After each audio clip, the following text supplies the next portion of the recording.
Buddy, put that thing back in its holster. We haven't gone anywhere. I don't understand. Check out the MichaelDukesShow.com for information on how to get access to the podcast. Welcome to the party, pal.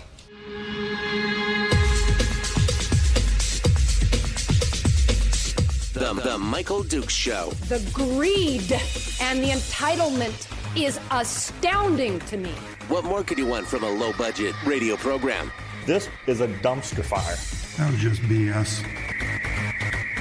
It is time to get a new perspective.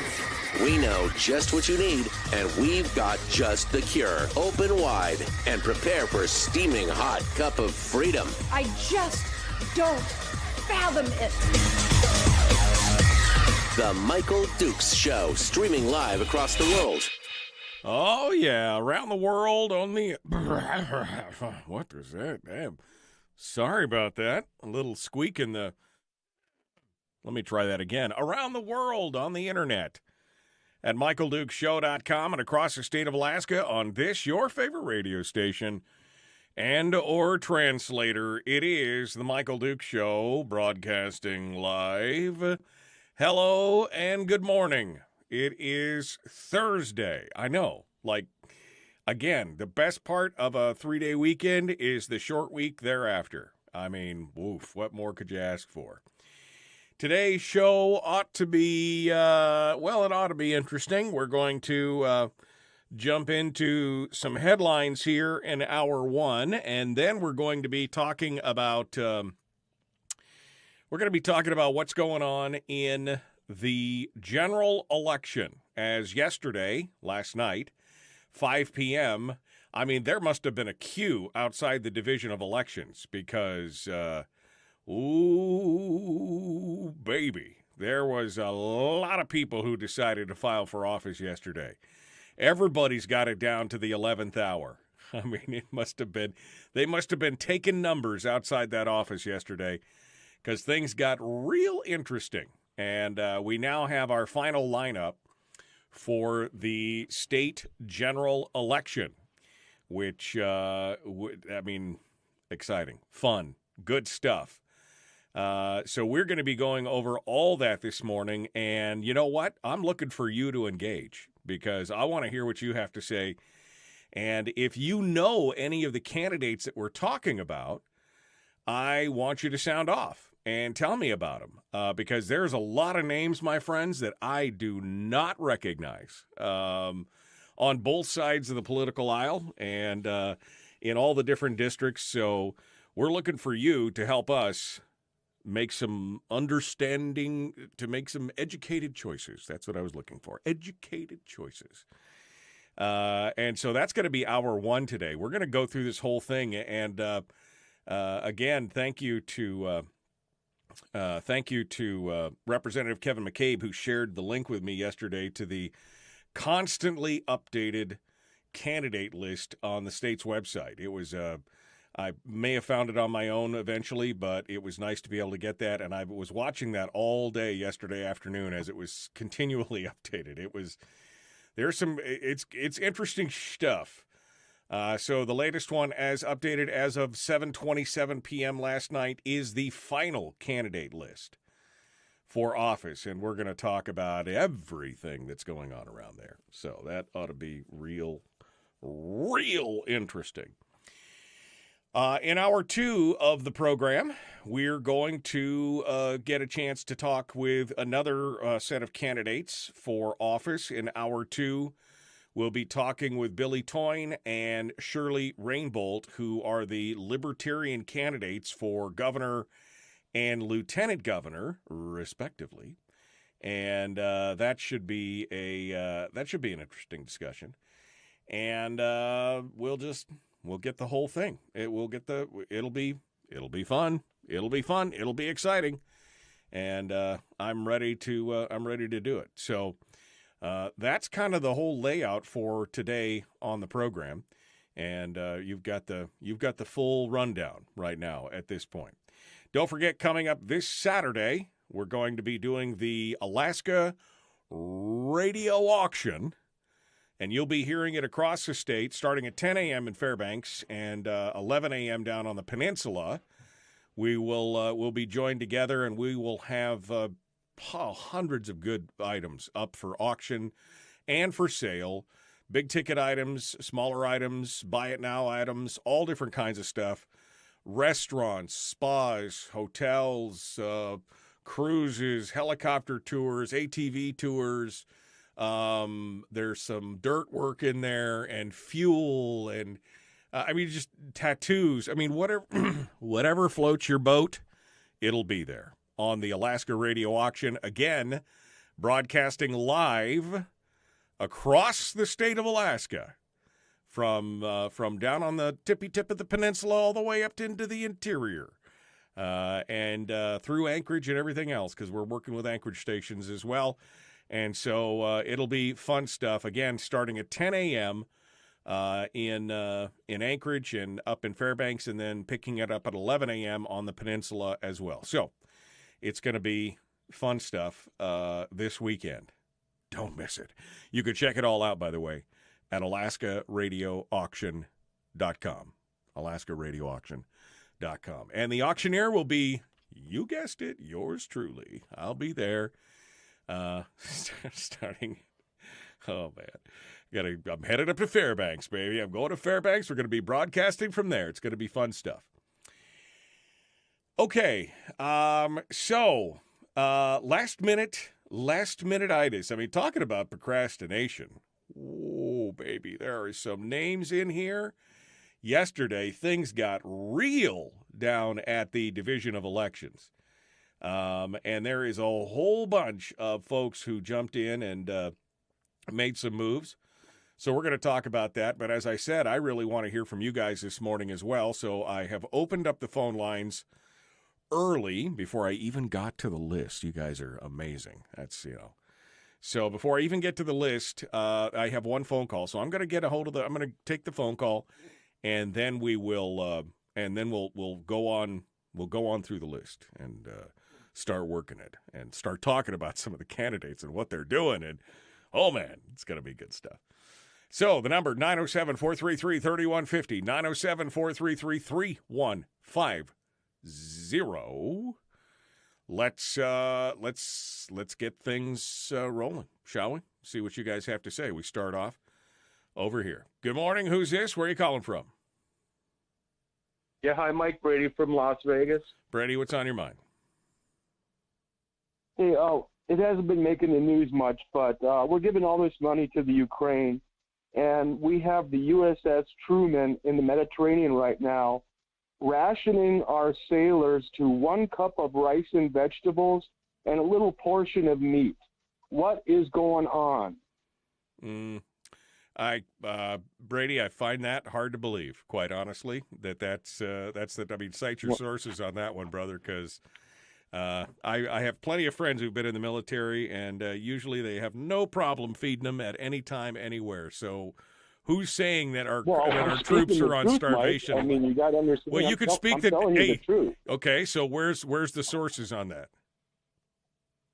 Oh, I read it right on the internet. Okay. It's a direct thing right from the USS Truman. Okay, so that obviously makes it true. That obviously, you read it on the internet. It must be true. I mean, there's a lot of things that I will let fly, but something like that is, I read it on the internet is not citing your sources. It's not how I want to start today.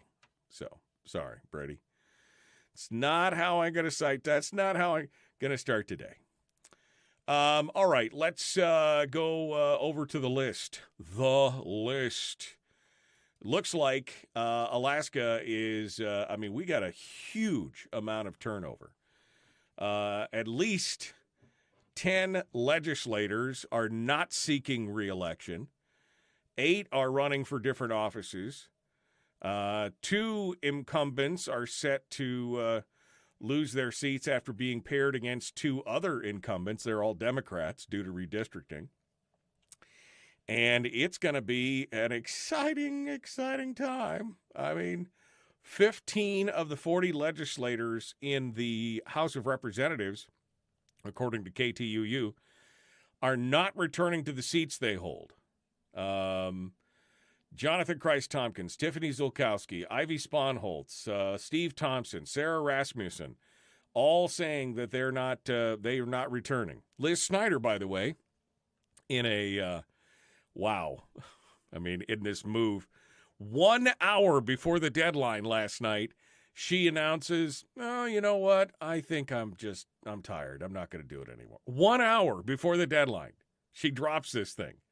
4:15 p.m., 45 minutes before the deadline. She drops this letter out and says, "Well, I've been so proud to serve you and everything else, but bye, sweet lips, I'm out of here." 1 hour before. Oh, so she's out. And more. Then you've got Adam Wool, who's running for the Congress seat. You've got Garen Tarr, who's running for an open Alaska Senate seat. Then Matt Clayman, who filed right around 4 p.m., jumped up and filed against Senator Mia Costello, who had been running unopposed up until that point. So now it'll be Matt Clayman versus Costello. Kelly Merrick and Ken McCarty have both filed to run for the Senate seat that Laura Reinbolt was holding. She, again, is not seeking re-election. James Kaufman ran for the seat that Josh Revak was running. Now, Revak is of course, running for Congress as well. And then, of course, Chris Kirk's seat was empty because he was running for governor. So, I mean, it's like everybody's woo, just switching positions all over the place. Several open house districts were open due to redistricting with no other incumbents. So you got the Eagle River House District with Dan Sadler and Sharon Jackson running against each other. There's actually a third person in that race now. We'll talk about that. Eagle River House seat, Jamie Allard is now going to face off against another Republican as well. She was running unopposed as of yesterday. Now she got a challenger.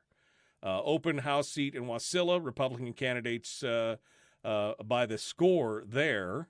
And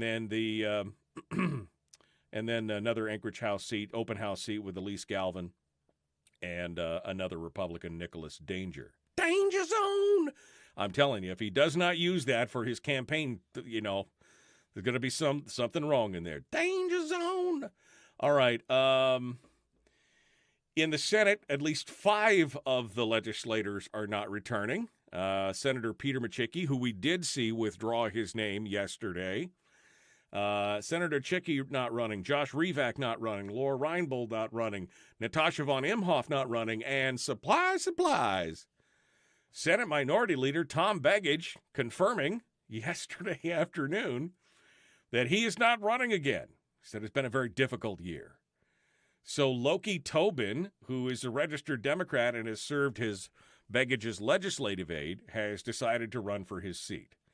There's also other candidates in there as well. So, I mean, this is like musical chairs on the Titanic. It's amazing to watch. We're going to get into the details on this and take some phone calls. That's all coming up here. We're going to jump into that here in just a few moments. It is the Michael Duke Show. We're going to return. We got to pay some bills. Don't forget to check us out on Facebook. Facebook.com/Michael Duke Show /live. If you want to come on out and be part of it there, you can also find us on Facebook, on YouTube, and that's just go to YouTube and type in my name. I'm trying to get to 1,000 subscribers on YouTube, which is about a third of the subscribers or followers I have on Facebook. So if you feel like giving me a like and a subscribe on YouTube anytime you're out there watching YouTube today, that would help immensely with getting the reach of the show out there. So help me out if you can. YouTube.com/users/Michael Duke Show if you want to be direct about it. All right, we'll be back with more discussions on the new statewide rundown. It's all up next.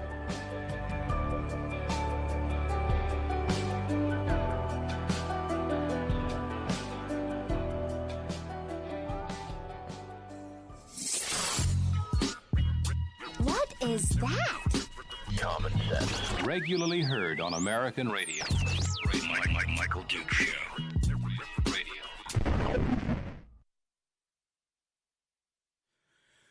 Okay, we're in the break right now.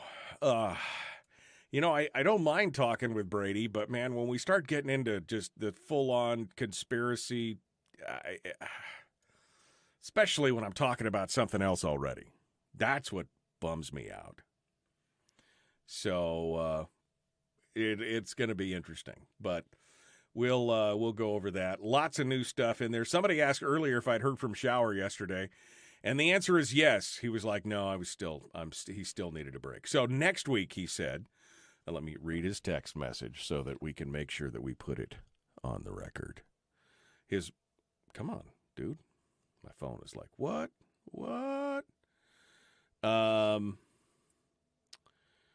Here we go. There you go. Here we go. Come back on. Can come back on next week. He said he needed a break yesterday. He's still on. I mean, I imagine the recovery period of having to deal with all the legislative BS is probably monumental. Anyway, he said, no, needed a break. Can come back on next week. So you have it right here. There you go. I just showed it to you. You have to freeze frame that stuff so you can see it. All right.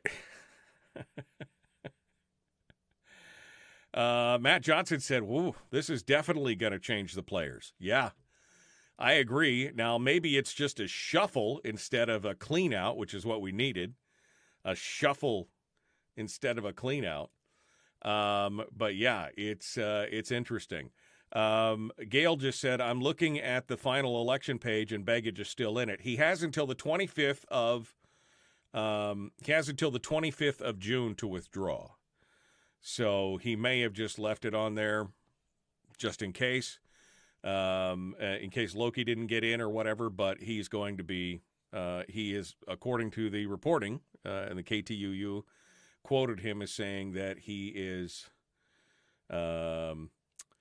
confirmed on Wednesday. He is not running again. He said by phone that it has, quote, been a very, very difficult year and that he will focus on helping build strong coalitions in the Alaska legislature and try to restore civility in U.S. politics. So that's, there you go. All right. Let's see what else we got here. Good morning. The new bums list is out. Toss the old bums out and vote some new ones in. I mean, hey, not wrong. I mean, there's probably some interesting characters in there, and some will be just as bad as the ones we got, but you never know till you try. That's what it all comes in. Rumor has it that either Tuck or Andy Josephson will be resigning. I hadn't heard that rumor, but interesting. I'm excited about at least shaking things up enough, and there could be enough opportunity here to shake up a lot of this.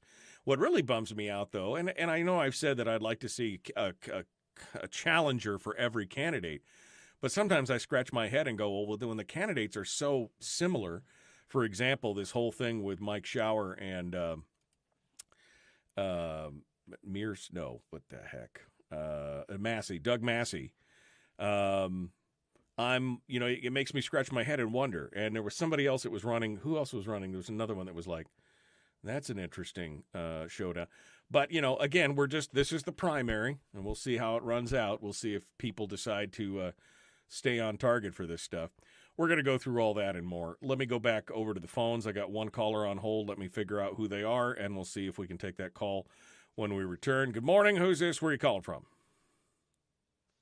Good morning, Michael. This is Ron. Hello, Ron from North Pole. North Pole. Yep, you hold the line, my friend. Just a quick. No, whoop, I'm sorry. I just put you on hold. Hold on a second here. I got to wait for the system to reset. You had just a quick question? No, just a quick comment. Your listing of the folks that are not running puts me in mind of an old Roy Clark song about a bus. About a bus? I must Thank not. God and Greyhound. Oh, thank you for running them out of town on a Greyhound. All right. Well, all right. Thanks, Ron. I appreciate it. That bell means we got to jump back into it here, folks. Let's get to it. The Michael Duke Show, common sense, liberty-based, free-thinking radio. Like and share this video. If everybody on Facebook that's watching right now jumped over to YouTube and liked it, that would be awesome. Here we go.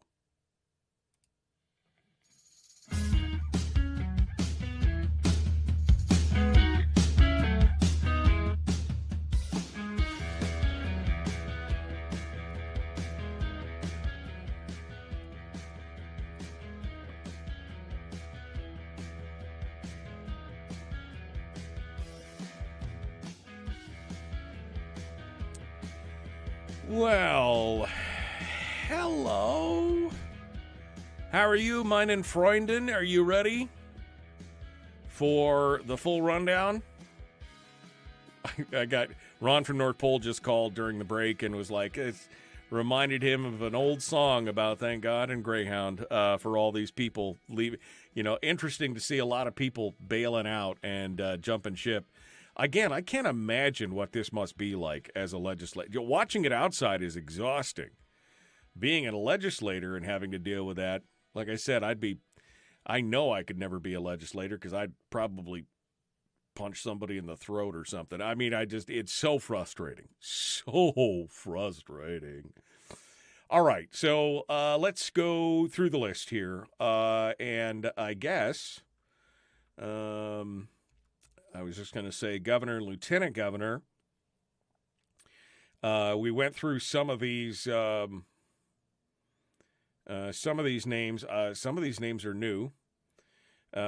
We've spoken with a lot of them, including Chris Kirka and Charlie Pierce and Bruce Walden, who are all running for governor. Of course, Michael Dunleavy is in there, although haven't heard from him in a while. I mean, and I'm done begging, by the way. I'm done begging. I mean, I used to have to chase that stuff down to try and get it to work. I'm done begging. If they want to come on, they got my number. You know what I mean? They can call me. Les Guerra, Jessica Cook running as Democrats.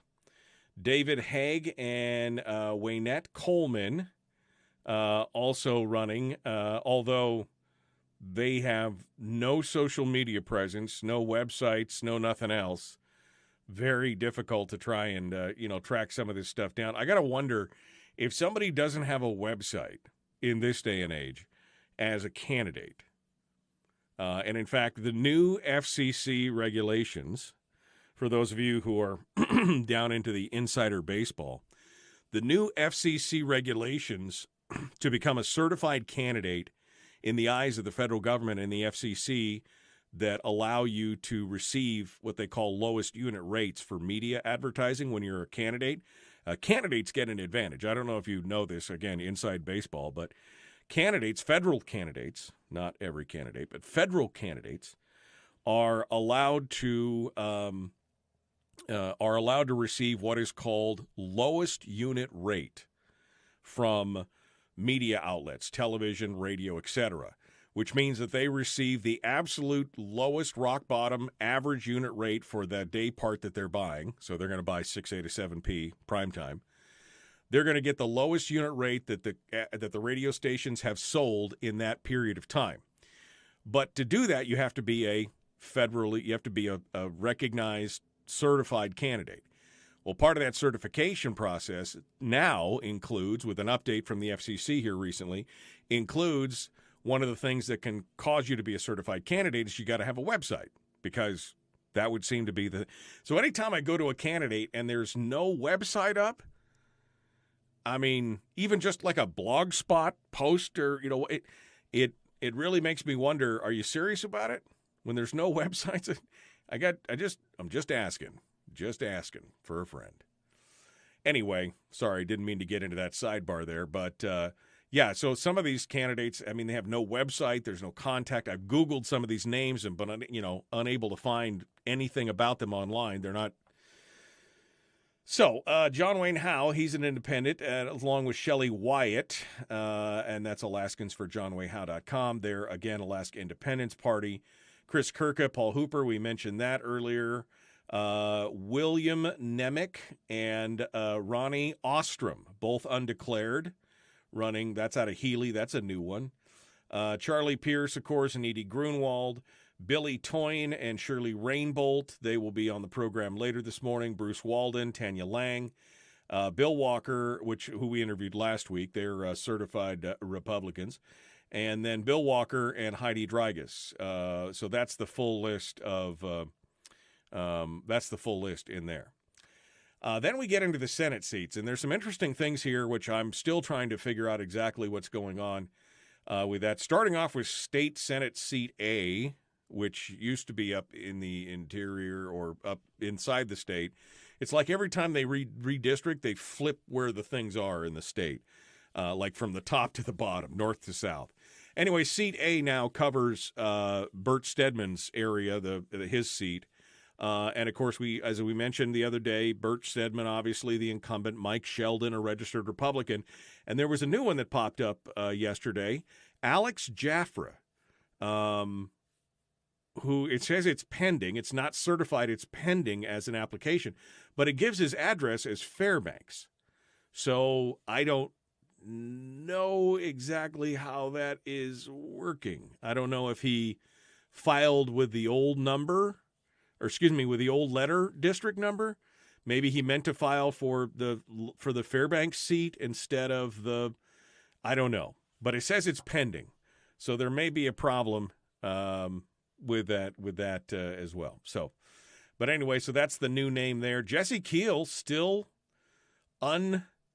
unchallenged. He has no challenger for Senate District B as in Bravo, in Juneau. State Senator for District C, again, this is the Kodiak area, which used to be P, right? And it's Gary Stevens, of course, the incumbent, and the two registered Republicans. We talked about that earlier, and that is Walter Jones and Heath Smith. Jones and Smith. It sounds like a bad law firm, but it could be a good. Actually, Jones, Smith, and Stevens. That sounds like a bad law firm. I can't wait to see the rundown on this and see what's going to, it's going to be good stuff. I just saw a message in the chat room. Congress is right now putting forth new gun laws amendments on the floor right now in Congress. Well, we'll see how that works out for them. So far, they haven't let a crisis go to waste, but we'll be watching it. Thank you for the heads up on that, Jill. Then we get to Senate District D, which is the old Senate District O. Tuckerman Babcock, registered Republican running. Peter Machicki has withdrawn his name. That's official on the website now. Andy Sizek and Jesse Bjorkman were the two challengers. Bjorkman, a Republican, and Sizek, a nonpartisan. So that remains pretty much unchanged from what we covered the other day. Then it's Senate District E, which is the Anchorage district that Roger Holland is the incumbent in. And, of course, as we mentioned, it's Kathy Giesel. She just can't stop. Can't stop, never stopping. So Kathy Giesel's back in the mix. She's going to try and unseat Roger Holland. And then we got Mark Cox, who's also a registered Republican, and Rosalind Casey, who's a registered Democrat. So three Repubs and a Dem in Senate District E. James Kaufman running for the state Senate seat. Also Janice Park, the registered Democrat, running for Seat F. Seat G is going to be Elvie Gray Jackson, the registered Democrat, being challenged by registered Republican Marcus Sanders. Kathy Hensley had been in that race, but she withdrew to jump into another race. Matt Clayman, Mia Costello for Senate Seat H. Yep, that's going to be interesting. Now, here's one of the other interesting things. State Senate for Seat I, that was Tom Begich. We were just talking about that, how he decided he was not going to run. But it is still marked on the website that he is a candidate. He has until the 25th of June to withdraw his name from the ballot. So we'll see if he does. I mean, he reported to KTUU that he wasn't running, and that's why Loki Tobin had stepped up. Tobin is one of his staffers. for Begich. So it would be Loki Tobin, the Democrat, against Heather Herndon, the undeclared candidate. Now, I don't know anything about Herndon. If anybody out there, again, if you hear any of these candidates' names and you know something about them and they're unknown, I'd love to hear about it. Just give me a shout at 907-433-3150. Then we go deeper into Anchorage, this time in the seat held by, this is one of the newer seats that's pulled together. So now we've got Garantar and Forrest Dunbar squaring off, along with Drew Casson, who's also a Democrat, all three of those Democrats, with one lone Republican in there, Andrew Satterfield. New name, who dis? New phone, who dis? Andrew Satterfield, a registered Republican. That's going to be 3 Dems and a Republican in that area, although it is, again, more of a blue area, so definitely an uphill battle for that. Senator K is Bill Wielechowski facing off against John Cunningham, the registered Republican in Senate Seat K in Anchorage. Then we go to that newer seat that we were talking about, or some of the redrafts, and this is Rainbolt's old seat, which is now Seat L. And you've got Ken McCarty and Kelly Merrick and Clayton Trotter and Joe Wright, all Republicans, all duking it out. We'll see. Now, so here's the thing. They're all 4 are automatically going to the general. Remember, this is the jungle primary coming up in August. All these names, any seat that I've listed that has less than, it has 4 candidates or less, these people are all going to appear on the general ballot. The jungle primary is almost it doesn't even matter, because the top 4 vote you could get 2 votes with only 3 candidates, and you're going to be in the top 4, because that's how the new jungle primary works. You the top 4 vote getters then move on to the ranked choice voting. So some of this is going to be real interesting. You'll have all 4 of these senator candidates, Ken McCarty, Kelly Merrick, Clayton Trotter, and Joe Wright, all up, and they'll be ranked. I'm just wondering how many are going to vote Kelly Merrick as their 4th choice in the ranking, in the ranked choice voting. Senate Seat M is Shelley Hughes. She finally got a candidate up against her, Jim Cooper, registered Democrat from Palmer. And then we got some more fight down here in Senate N. This is my district, with David Wilson, the incumbent, facing Stephen Wright and Scott Clayton, all Republicans again. State Senate Seat O, which used to be E, that is Mike Shower's seat. Mike Shower is in there, and as I mentioned earlier, Doug Massey is going to be part of it. Although I noticed it was interesting to see some of the people who were supporting Massey. I'm going to reserve my judgment on this for the moment, and we're going to reach out to a lot of these candidates and try and get them on over here in the next few weeks. We've only got 6. We only got 10 weeks essentially. Is that right? Yeah, 10 weeks to the 10 weeks to the primary to the primary. So many things going on. To the primary, regular primary in August, on August 16th, on my birthday. August 16th will be the regular primary. So we've only got 10 weeks there. But as I said, if these seats only have 4 challengers or less, they're all going to the general. So it doesn't matter at that point. But we're going to try and get all these folks on board and talk about everything that's going on. So we're going to try and get Doug Massey on and try and figure out why, what caused him to run and everything else. Then State Senate P, that is Scott Kawasaki's seat. He finally did register yesterday because he was not on as of 10 a.m. yesterday morning, he was not on the list. And Jim Matherly, the mayor of Fairbanks, has filed to run against him. Then Q, it's Rob Myers versus John Bennett, who is a nonpartisan, new candidate, and Arthur Surkov, who's a registered Alaska Independent Party. So Rob Myers has got some challengers in there as well. Click Bishop has got Elijah Verhagen. Ooh, I didn't see that one coming. Elijah Verhagen, registered Republican. Elijah has done some good work. Elijah from Nenana. He and I have had many conversations. I'm excited to see him as a potential candidate against Click Bishops.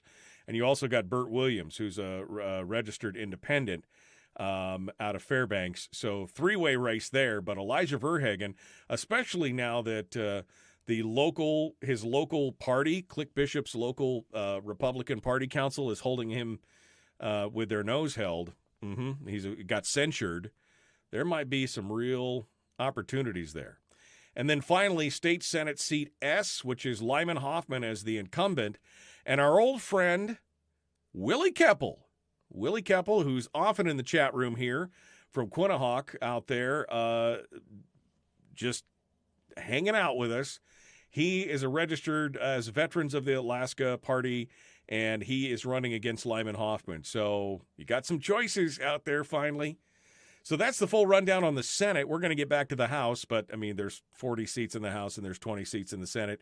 And so we'll continue this discussion, but I want to hear what you guys have to say about this. And, yes, I have had Elijah Verhagen on the program in the past, so this will be a good thing to – I'm excited about that. That's some good news there. There's lots of good options on the table right now. We'll have to see if this ranked choice thing works with any advantage. We'll see what happens. All right, we got more coming up. Don't go anywhere. The Michael Dukes Show. Common sense, liberty-based, free thinking radio.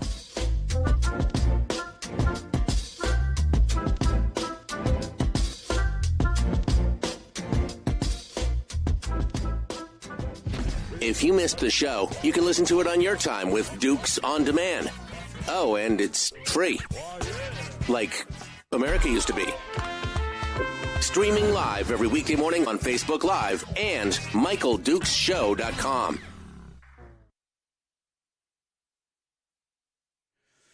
Okay.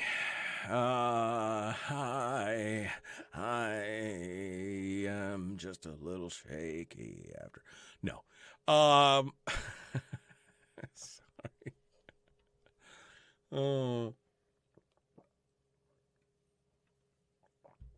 Christie says that error early on at Senate District A, which is Bert Stedman's district, says that it looks like it's just a Division of Elections error. 2 Fairbanks candidates processed in the wrong districts. He said this happened earlier with Benjamin Vincent from Kodiak, who was originally processed by Division of Elections for Anchorage.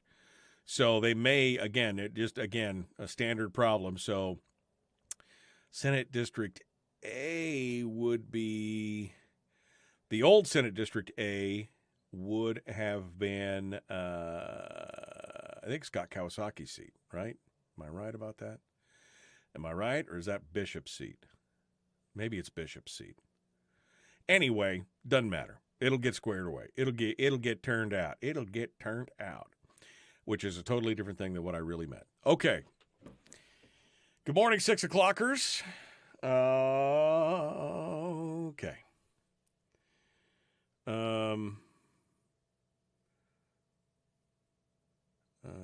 I had massive problems with Gail Fanumii last election cycle because Stephen Duplantis worked at a boys camp in Big Lake and got his mail there. He lived in Anchorage, but that didn't matter. It took me 3 weeks to beat her and contact Kevin Meyer and his staff. DOA loves to harass candidates who get their mail elsewhere. Yeah. After this election, people have to see the craziness of ranked choice voting, says Edie. I don't know. I don't know if they will or, I mean, I think it's going to be such a hot mess. Yeah. I've got no idea. Brian says only reference to the USS Truman and short rations is via World News. Is that like World News Daily or something? Doug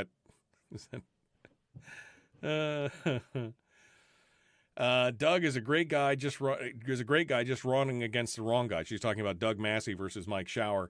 Matt Johnson said Shower over Massey without a doubt. Okay, again. Brian said, you had Elijah on once, didn't you? Yes, I did. I've had Elijah Verhagen on the program a couple times, I think. Only one of the 59 legislative seats has more than 4 candidates. Ranked choice election system is a total waste of money for the August 16th primary, the jungle primary. yeah, I mean, at this point, does it really even matter?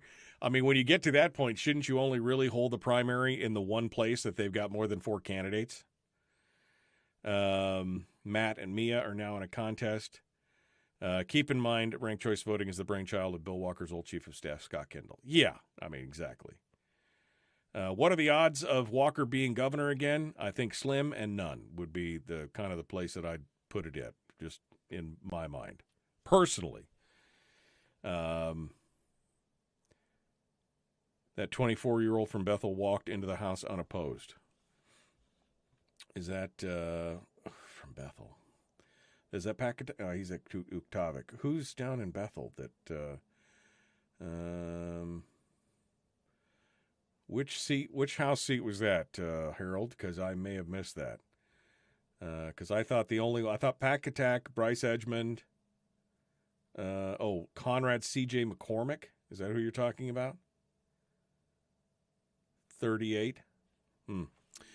Okay. Again, I don't know anything about him. So anybody who wants to sound off, I'm not familiar with many of the candidates in some of the Bush areas or the names that have come up that I've never heard of before. I'm familiar with the candidates that have been in office and incumbents and their voting records, but this is the good thing. Timothy Givens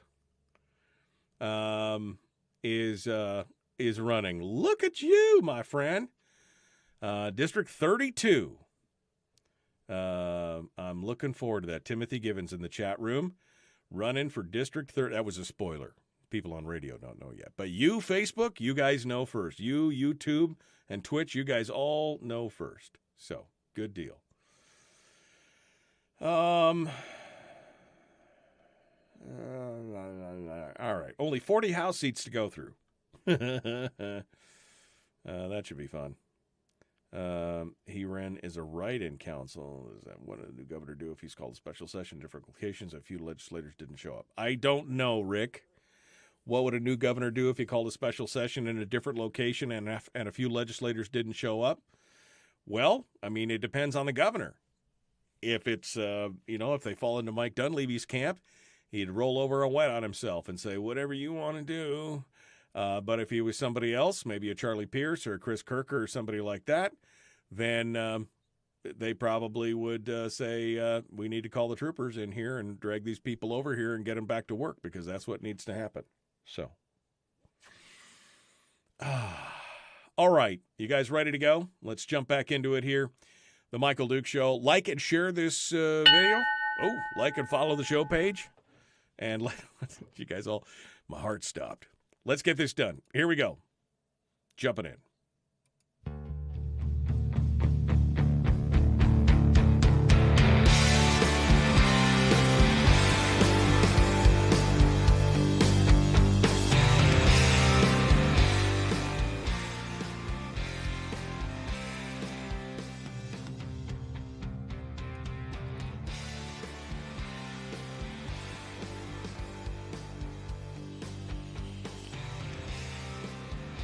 All right. Let's continue ahead. We made it all the way through the governors and the Senate races, and now we're going to speed read through some of the House seats. This is the new finalized list, and again, the phone lines are open.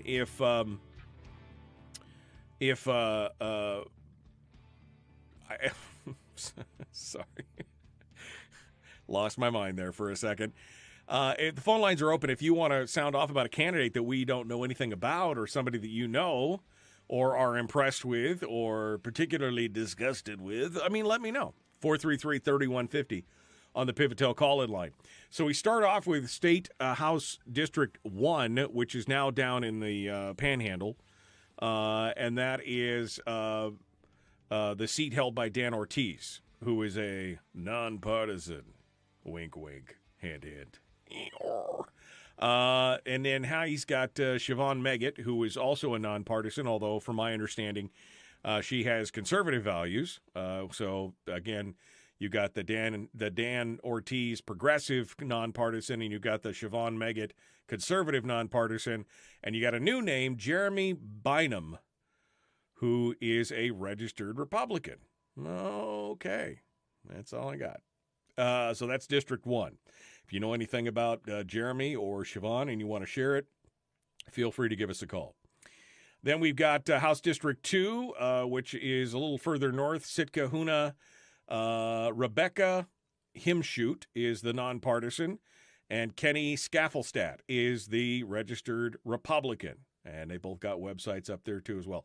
I should post this up in the chat room, the link to the page that I'm reading off of from the Division of Elections, because it's got all the contact information and the websites and everything for all of these candidates. Andy Story is one of the few. There's a handful of House seats that are unchallenged, that have no challenger. And so she's one of them. Juneau, House District 3. Then you've got Sarah Hannon, also in Juneau for House District 4, now being challenged by Darrell Harmon, who is an undeclared. She's a registered Democrat. He's undeclared. Louise Stutes facing a challenger this time around, Benjamin Vincent, in Kodiak. We'll see. We'll see. I'm holding my breath. I can't wait to see what's going on. District 6 used to be District 31 down in Kodiak, down in Homer, with Sarah Vance, who is the incumbent, now being faced by two nonpartisans, Ginger Bryant and Louis Flora. Louis Flora. They're both nonpartisans. So anybody want to sound off in the Homer area, tell me a little bit about these other two candidates. I think Sarah Vance has been doing a bang-up job. But, like I said, it's good to see that everybody has a challenger just to keep everything sharp. It's always never a bad thing. Ron Gillum is facing off as an incumbent in District 7, formerly District 29, against Justin Ruffridge, who is a registered Republican. Then we get into District 8, again, one of the few unchallenged seats, undisputed, is Ben Carpenter. So he's going to continue on. Then on to District 9 into Anchorage. It's Laddie Shaw, who's the incumbent, being challenged by David Schaff, a Democrat, and Rick Castillo, a registered Republican.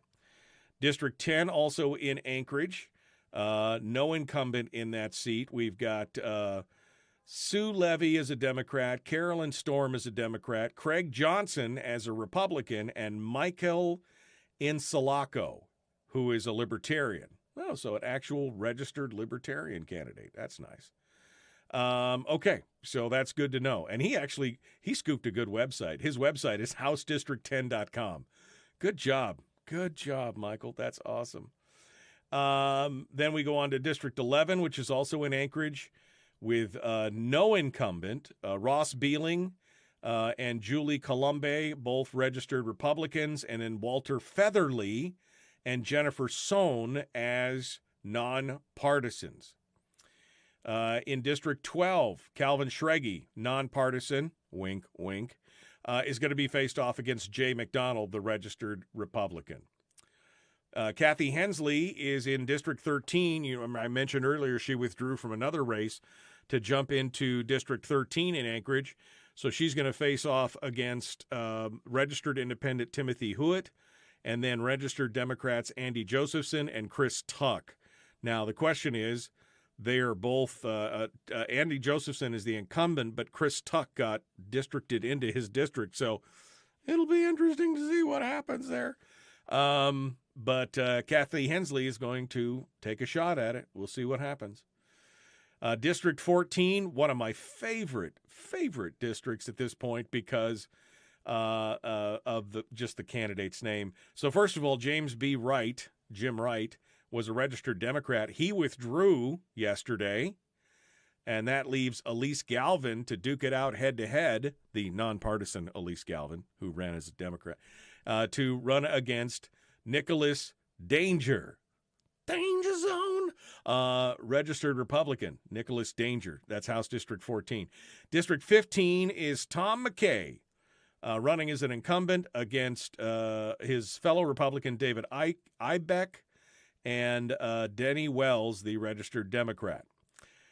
In Representative House 16, Liz Vasquez, still in the race, according to the thing here, but she announced an hour before deadline last night that she was pulling out. I'm sorry, not Liz Vasquez. Liz Snyder. Too many Liz's. My bad. My bad. Liz Vasquez running in this four-way race against fellow Republican Joel McKinney, registered Alaska Constitution Party Rick Becks, and Jenny Armstrong, a registered Democrat. District 17 in Anchorage, Harriet Drummond and Zach Fields duking it out and facing it off. And may the best one, and may the odds always be in your favor. District 17, that'll be the Battle of the Titans there in that one. That'll be fun. District 18 is David Nelson, the incumbent. This is formerly Gabby Ledoux's district. Wondering how that's working out for her. David Nelson is the incumbent. He's got a fellow Republican, David Walker, challenging him, as well as two Democrats, Lynn Franks and Cliff Grow. I just want to hear what I just want to hear what you know about some of these people. State Representative District 19, it's Genevieve Mina against Russell Wyatt. Again, two Democrats duking it out for that seat. In State District 20, again, three names that I don't recognize. I guess Kohlhaas. I recognize the name Scott Kohlhaas. He's a registered Libertarian, probably because I've seen him around in the thing. But then you've got Paul Bauer, who's a registered Republican, Andy Gray, and Jordan Harare, who are both, Gray is a Democrat, and Jordan Harare is also a Republican. District 20, I'm running out of time here. District 21 in Anchorage, Peter Knox, Donna Mears, Ian Sherrock, Ernest K. Weiss, he's not a candidate. His candidacy was denied. And then Forrest Wolf. So almost all of them either nonpartisans or Democratic. 22 is State District 22, also in Anchorage. Lisa Simpson, Republican. Ted Eichscheid, Democrat. Stanley Wright, Republican. Jamie Allard, who was running undeclared until yesterday, State Representative for District 3. That's not right. This must be another screw-up because it says Jamie Allard and Roger Branson. Those are both Republicans. And then it's Van Lawrence, who actually lives in Fairbanks. Van Lawrence actually ran against me when I was in the... So that's got to be a mistake on the thing. All right, well, I'm not going to get to them all. We might get to some at the end of next hour, but we've got candidates coming up. We're going to have Billy Toien, Shirley Rainbolt joining us. That's all coming up here in just a moment. The Michael Dukes Show, Common Sense Radio.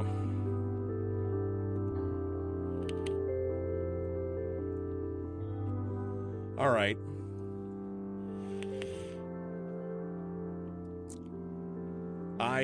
This has got to be something screwy here because Van Lawrence it's a Fairbanks address. And I ran against him in Fairbanks when I beat him for borough assembly when I ran for re-election. So it must be a mistake by the division. He must be running for another seat in the deal there. Sharon Jackson, Dan Sadler, Darrell Nelson. So two Republicans and a Democrat there. Delana Johnson and Larry Wood, they're going to be facing off against each other in District 25. Let's see here. Daniel Stokes is a Libertarian. As well, Jessica Remain and Kathy Tilton. So Tilton has got two other challengers. Okay. What do you guys are... Oh, you guys got into a big sidebar conversation there on Facebook. Okay, I see what's going on. Let me continue on here, see if there's any other things that just stand out for me. David Eastman's got two challengers, Brendan Carpenter and Stu Graham, both registered Republicans against David Eastman, so we'll see what happens there. In State District 28 in Wasilla, Steve Menard, registered Republican, he was denied. No current. He had some kind of nothing on file. But Jesse Sumner, Jessica Wright, and Rachel Allen are all fighting for that seat. That's Kirk's seat. And then Elijah Haas and George Rauscher are fighting it out for District 29. Elijah Haas is a nonpartisan, but I think I recognize that name from something else. Kevin McCabe picked up a couple more challengers. He'll be fighting it against Doyle Holmes, Joe Griffin, both registered Republicans, and also Joy Mindiola, who is a registered Democrat. Bart LeBon facing Maxine Dilbert, rather, and Kelly Nash. So two candidates there. Shelley Wyatt got her thing yanked for not meeting the residency requirements. And then in State District 32, up in the interior, Timothy Givens here in the chat room. And Will Stapp. Will Stapp is also in the chat room. Will says he's running in the House District with him. So it'll be Timothy Givens and Will Stapp, both listeners here on the program, and Van Lawrence, who was my arch nemesis when I ran for Borough Assembly. He's an interesting cat. He sent out a mailer with my name on it and then checked off all the things that I was for, and I was like, thank you. And then I beat him. Kevin McCabe is amazing. So good luck, Timothy and Will. We're rooting for both of you at this point. Mike Prax also running unchallenged. I would keep wanting to say undefeated, but he's going to be our representative for that area because he's the incumbent. There's a handful of seats in here that just have just the incumbent. Grier Hopkins running against Frank Tomaszewski. I know I pronounced it wrong the other day. Tomaszewski. I'm sure that's not right. Nate DeMars. All fun all the time. District 35, which must be I don't know whose district that is now. 35. Anyway, Kieran Brown, registered Constitution Party. Ashley Carrick, Democrat. Kevin McKinley, Republican. Oh, this is Adam Wool's seat. Reuben McNeil, Republican, and Tim Parker, nonpartisan. That'll be a fun race. That's like the only race that's got 5 people in it. Kevin McKinley may have a leg up on that since he's run for that seat before, and he's made a pretty good splash. We've had him on the program. Mike Cronk has a registered Democrat challenger, Fitch Fowler. Angela Fitch Fowler. Fitch, that's an interesting nickname. Bryce Edgman, undeclared. McCormick, C.J. Conrad McCormick, also running unchallenged.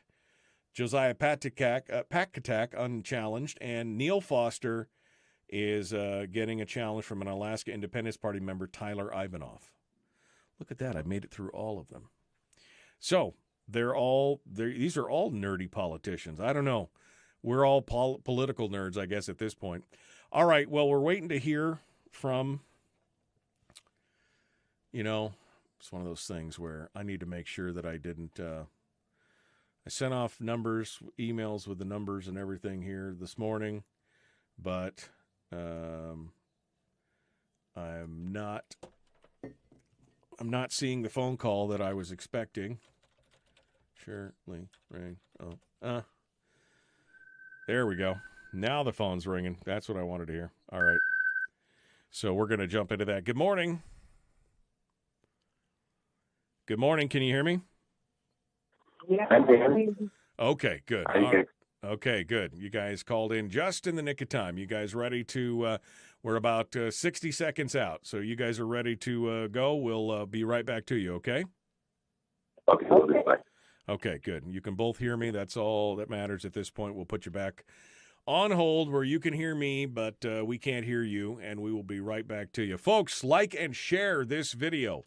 Like and follow the show page on Facebook. Like and follow the YouTube channel. I need 1,000 subscribers on you. You think I've got 3,000 followers on Facebook. You think it would be easy to get a third of them to, go out and,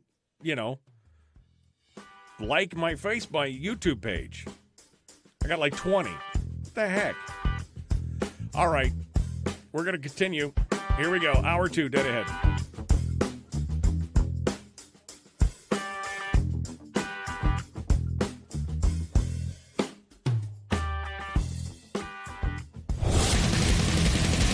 Whoa, buddy. Put that thing back in its holster. We haven't gone anywhere. I don't understand. Check out the MichaelDukesShow.com for information on how to get access to the podcast. Welcome to the party, pal.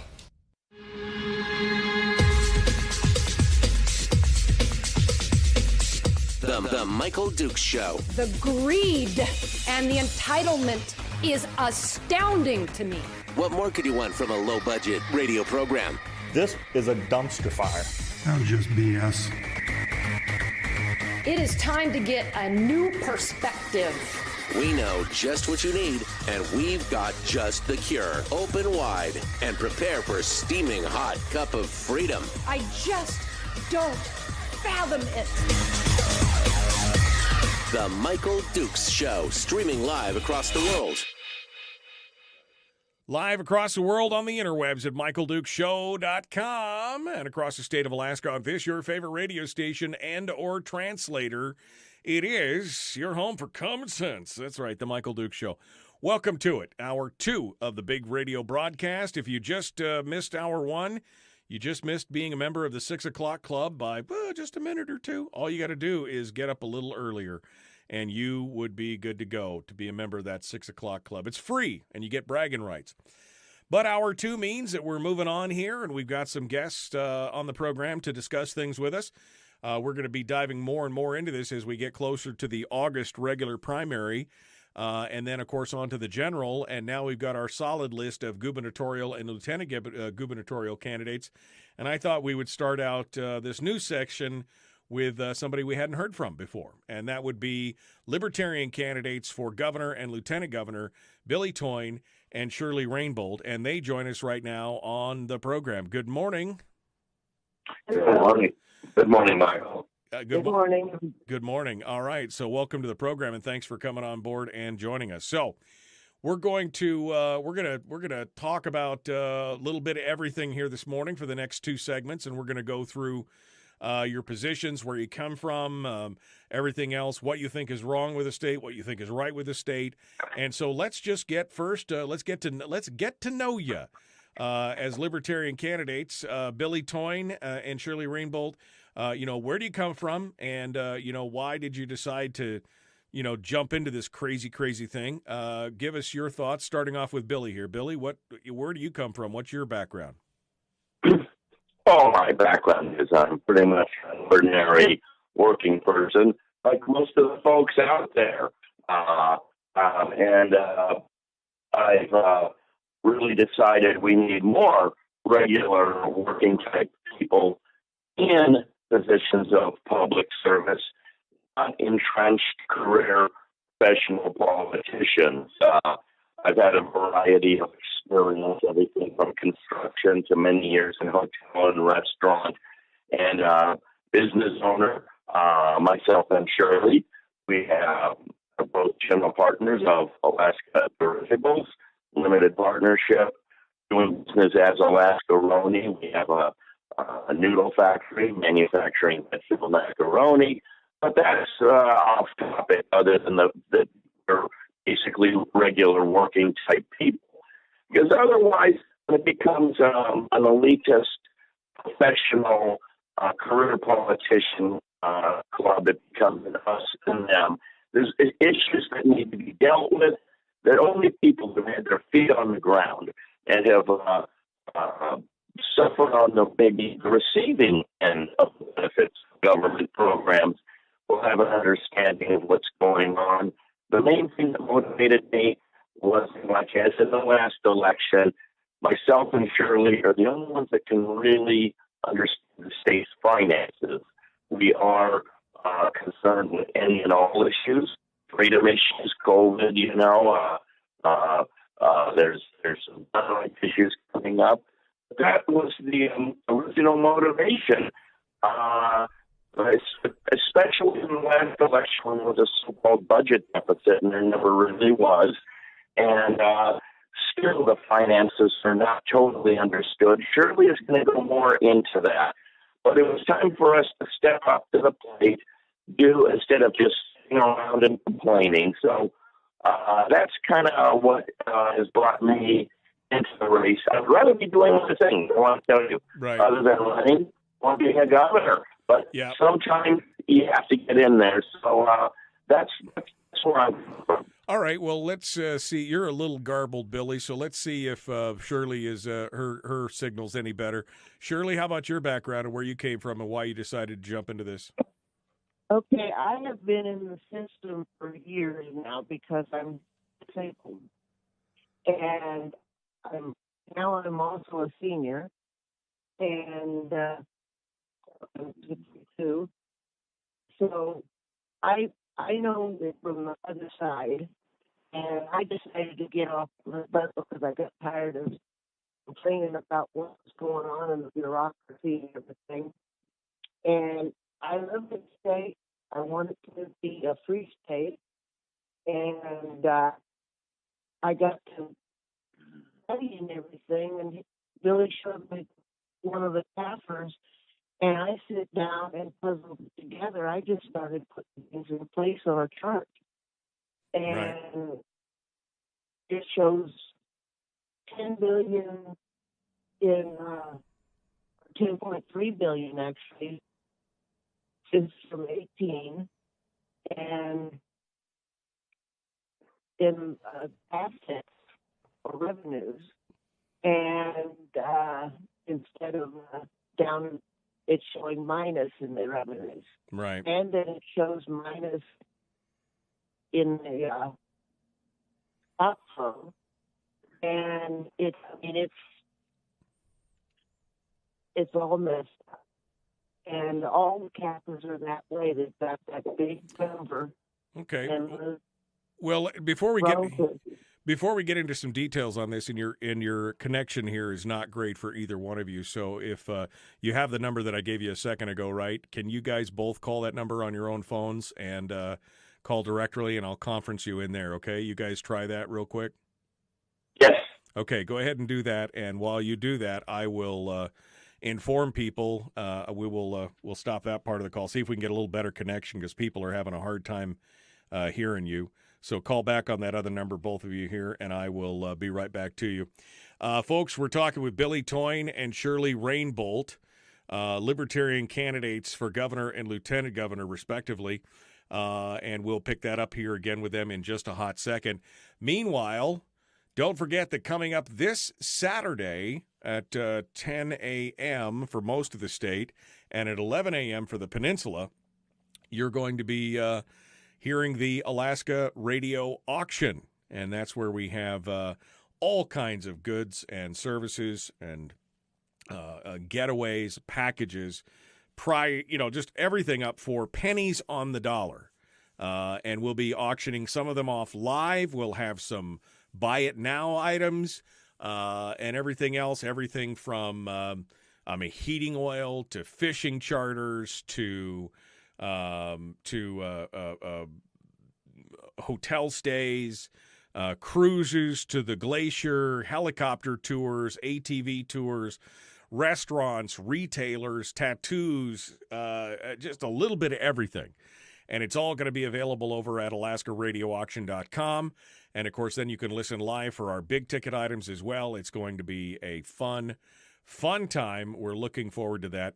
Looks like we've got both Billy and Shirley joining us right now. Let's go over here and see what this sounds like, see if the connection is any better. Billy, Shirley, you guys both with us now? Can you hear me? Hello, Michael. Okay, much better connection, that right. So, Shirley, you were just talking about how you were looking at it. Billy had showed you a CAFR. Now, most people don't know what a CAFR is, so you're getting down a little bit into the weeds here on this. But when you say that, describe to us what you're talking about. It's the comprehensive financial report for the state. Okay, and what does that mean to the average person? What does that mean? It's a breakdown, it's an analysis, It's an audit of the actual numbers? It's a breakdown. It's a breakdown of everything and where the monies are going, all that kind of stuff, the budget and all that. Okay. It also shows the out of budgets as well. And they've got at least 2/3 of everything that they're supposed to have is in off budgets now, and it's not supposed to be. Okay. And that $10 billion that they've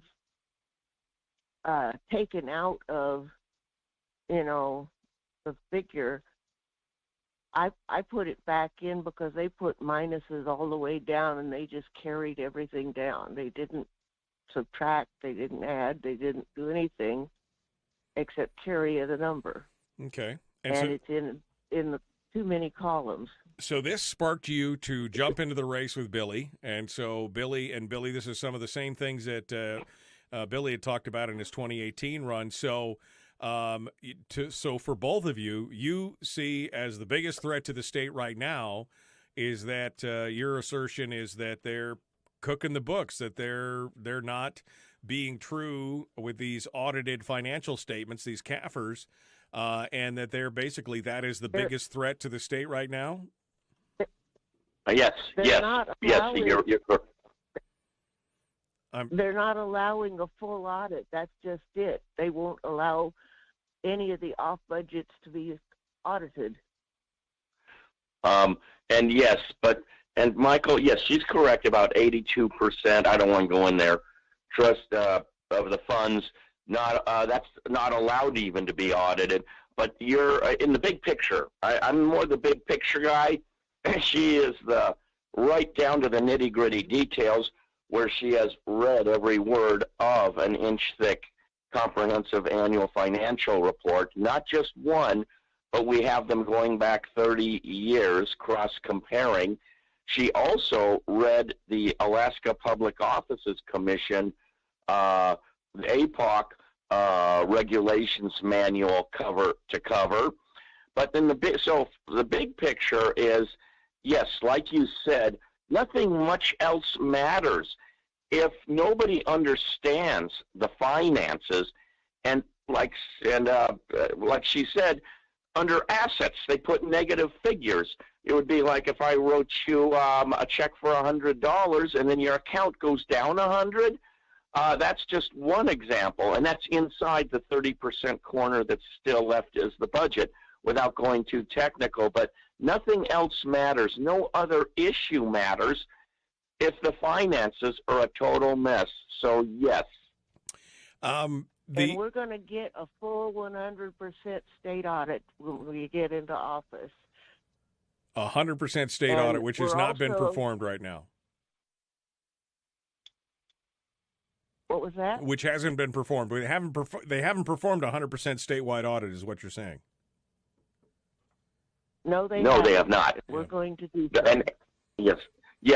Basically, the independent auditor has even said that they weren't allowed to audit almost 82% of many of the funds, and they had to just accept results from, quote, vague other auditors, whoever or whatever they are. So, yes, we will have an audit of every trust and agency fund and a total 100%. And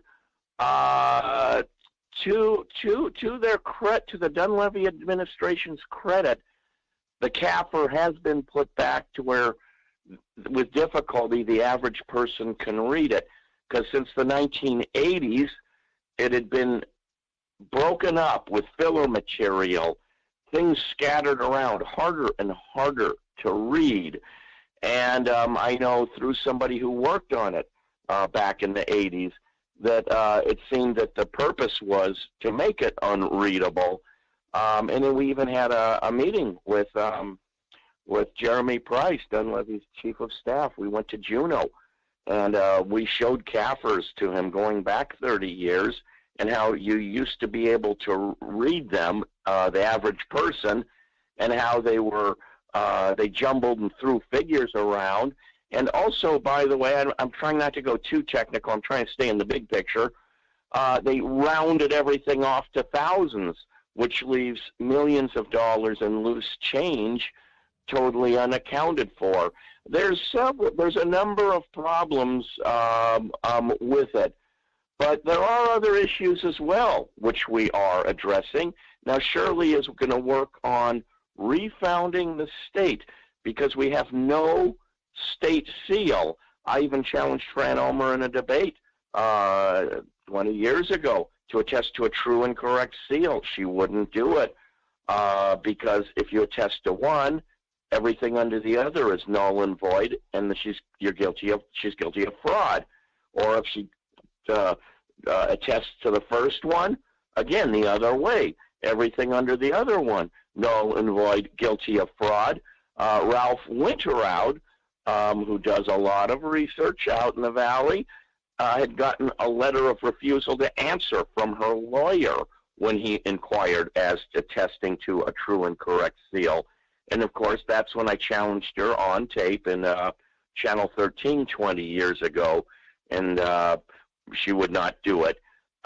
So Shirley will tell you about the seal and the refounding. So let me hand it back. And Shirley, why don't you go ahead? Well, why don't we hold on for just a second because we're coming up against the break. Shirley, we could start off right after the break with that, and we'll get more details on it, and then we'll talk a little bit about PFDs and some of the other things as well.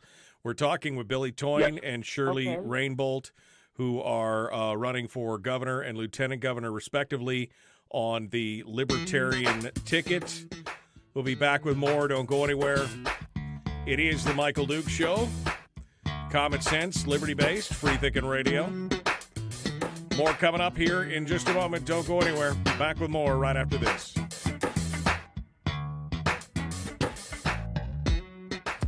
We're broadcasting live through a series of tubes. Allowing all of these entities to provide streaming stuff going on the internet. Well, it's kind of hard to explain. Sorry.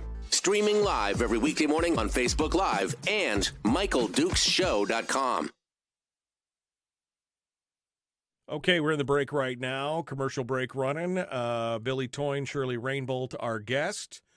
We're here in the chat room with, well, I don't know. There we go. It said 6 people. I knew that wasn't right.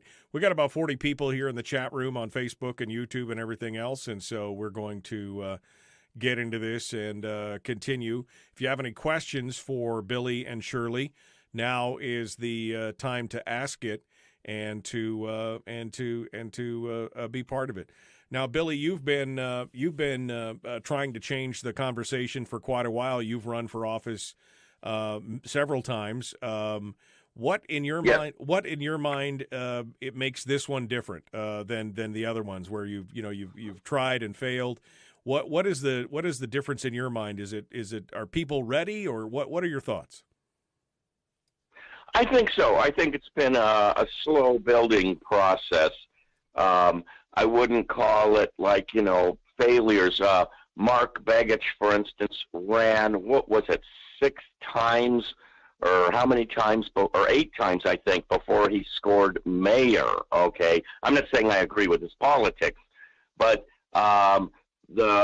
building towards actually having more effect, and it goes along with the tone of the state, the country, the issues.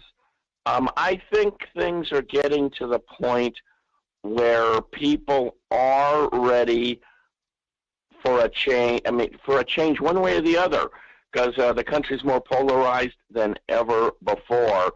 But the gloves are off, the masks are off. It is nothing can really stop the power of an idea whose time has come, and solving problems with more freedom is an idea whose time has come, because there's only 2 ways to approach issues, challenges, and dramas, and that is with more freedom or with less freedom. And it has always trended in the direction of less and less and less freedom. And I've always favored, like most libertarians, when you see a problem, let's look at it with more freedom, because the creativity of the average person will astound you when they are allowed to face challenges and be a part of it, and along with a part of the creative process of dealing with things instead of just turning to a political elite. So yes, I think you summed it up pretty good. I think it's just been a work in progress, and one of two things is going to happen: either we're going to prevail right now, or not. But the attempt must be made. So if not now, maybe next time, but maybe never. But we're making the attempt one way or the other, because if I don't make this attempt, I won't be able to shave this face. And then sometime in the next life, if I look back and realize I never did anything, I wouldn't be able to shave my life in my face in the next life, and I don't want to go through eternity wearing a beard. So instead of complaining, I think it's just time to get up and do what you can and let the cards fall where they will. Yeah, no, I mean, you guys are definitely facing an uphill battle here. Somebody makes a comment in the chat room that says, Donna Arduin was the perfect person to run a statewide audit, and look what happened to her. The good old boys are running scared. And it's true. She was ruffling feathers and making people nervous, and that's why they had to get her out of there. So you guys are definitely facing an uphill battle here, for sure. Oh, yeah. Oh, you're correct, and we're going to go ahead and face it. And what happens. We're just going to give it the best that we have, and we're asking for everybody out there to get behind us, vote for us. A lot of people have said, oh, I like libertarian ideas, and I've heard you, and but gee, I don't want to throw my vote away. Right, well, if everybody threw their vote away and voted for us, we would win. There you go. All right, hold the line. Hold the line, Billy. We're returning to radio. Here we go, the Michael Duke Show.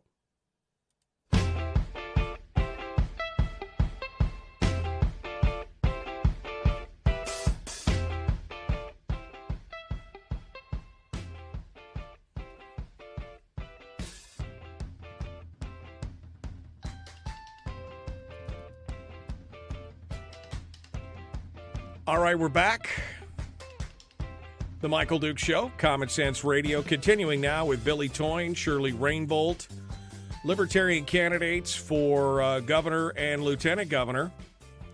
We were talking about details on the finances, the budgets, the CAFR, and then Billy and Shirley were talking a little bit about the state seal and some questions there, which there's been a few conversations over the years. It's not something that's been on my radar a lot, but Shirley was about to explain to us exactly what it means when they say state seal. What does that entail? What does it mean? Why is it important, and why should I care? Shirley, go ahead. The state seal is simply something that's like a notary. And there have been 7 over the years. And none of them is the legitimate state seal, because they've been used in tandem several times, and that makes them null and void. And anything that they were used for is null and void when you have a legitimate permanent state seal, which we do not have. So I'm going to correct that. So you're saying that there's make a permanent. So you're saying there's 7 copies of the state seal, the stamp, the notary stamp for the state seal, and a lot of people would roll their eyes and go, "What does that matter?" I mean, why? If the state seal is the state seal, right? I mean, I think that's what a lot of people. They're not identical. Okay.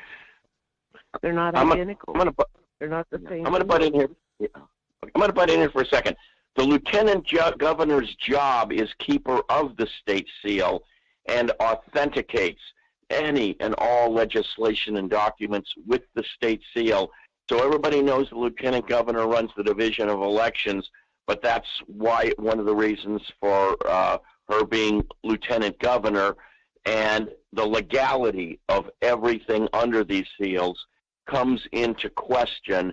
Because you're correct when somebody says, "Well, so what?" I mean, the state seal, but and then that actually paves the way for cleaning out a lot of bad stuff.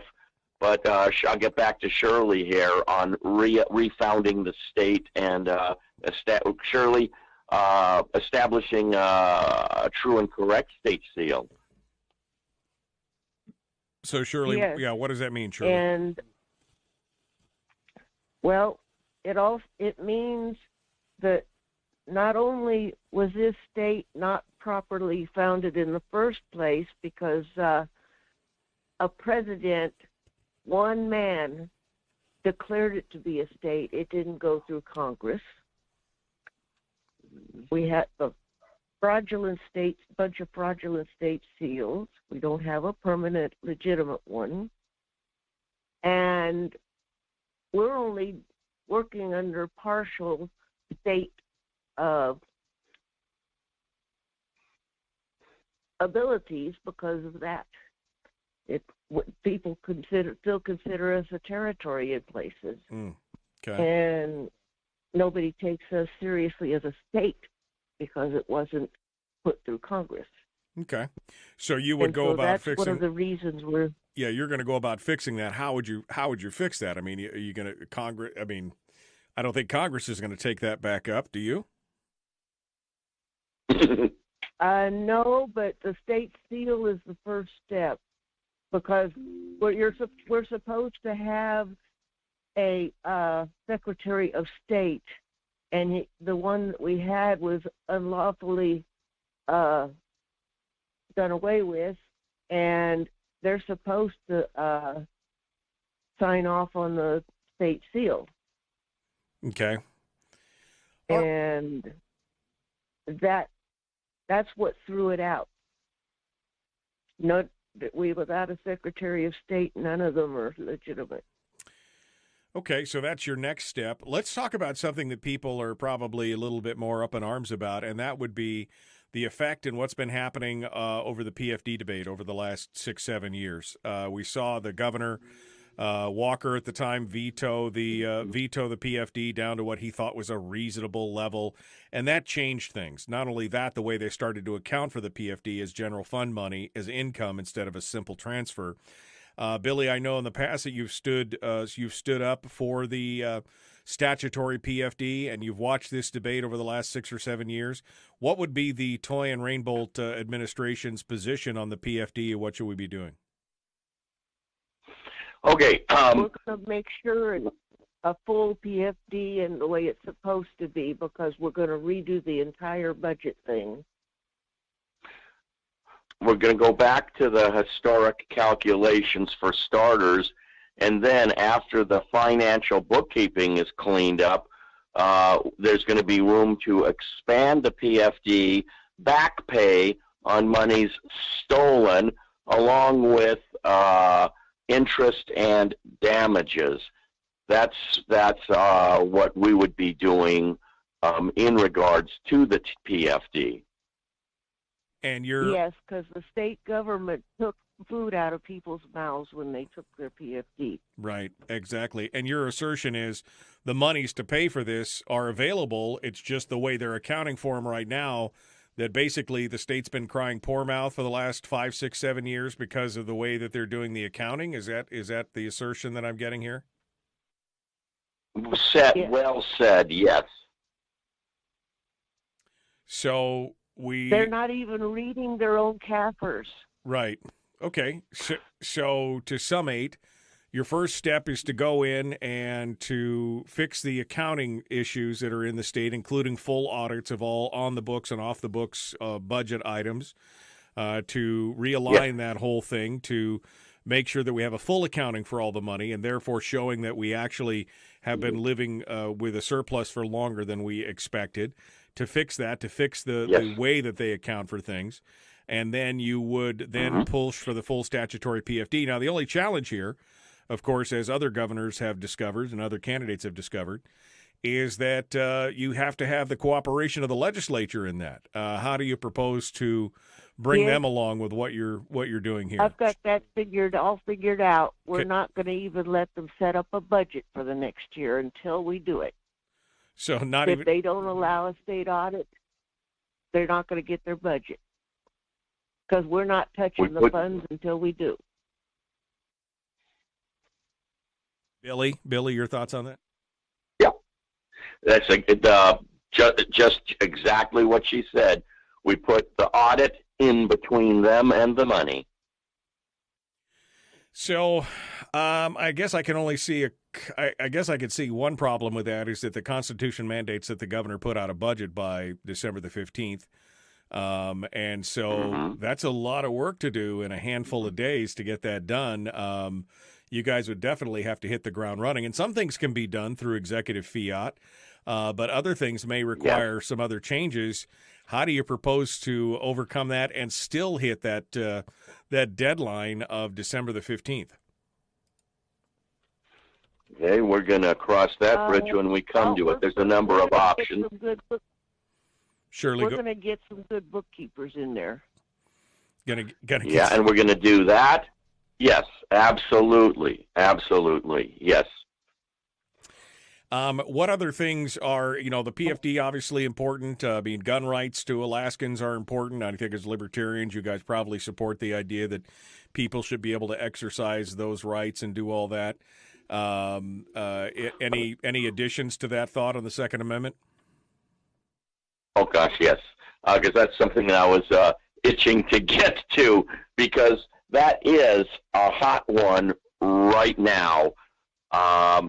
The left is definitely, and I'm just going to come right out and call it, the left is capitalizing and politicizing and taking advantage of this tragedy that has happened to push forth a high-speed, high-gear anti-gun agenda like never before. So gun owners have nothing to be ashamed of, any kind of gun conventions. Gun Owners of America, NRA, have no shame in having their events and their conferences and trade shows.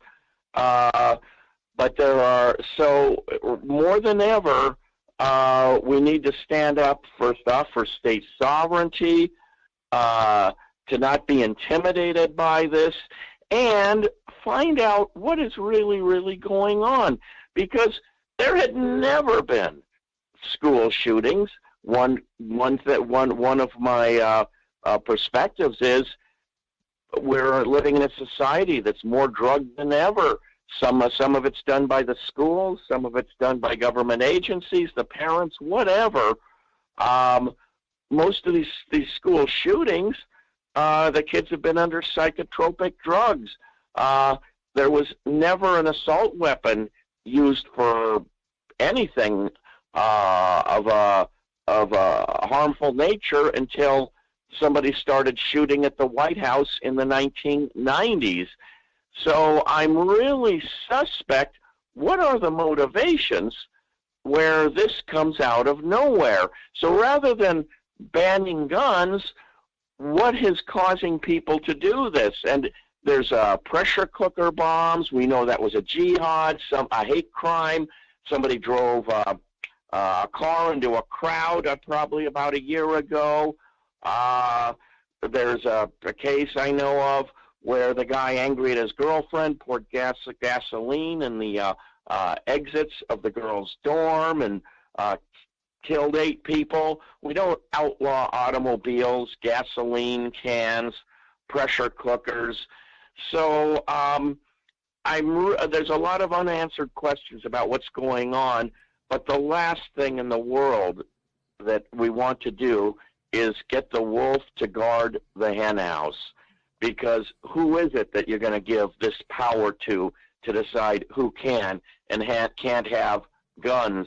Right next door in Canada, Trudeau is doing a massive anti-gun effort on what's left of their gun rights after these tragedies have happened, using it as an excuse. But he is surrounded by plenty of 9mm pistols, as well as assault-type weapons and security and everything else, along with politicians there and here living in gated communities with armed security. So this hurts the poor and the average person more than anybody else.